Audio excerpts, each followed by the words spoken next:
Okay, hello everyone. Sorry, I forgot this one letter. We have letter I.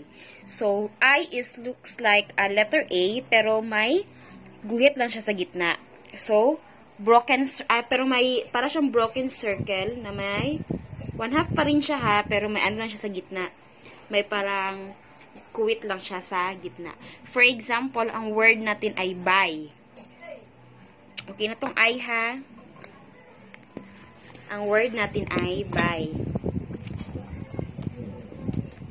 So, word na buy, ang na-pronounce lang ay B tsaka I. Walang B, U, walang U tsaka Y na na-pronounce sa word na buy.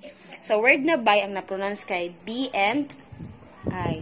So, ito lang na-pronounce B tsaka I. Buy. Okay?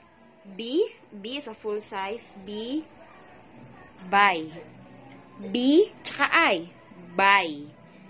Buy. B, tsaka I. B na full size, tsaka I. So, word na buy, B, I ang na-pronounce.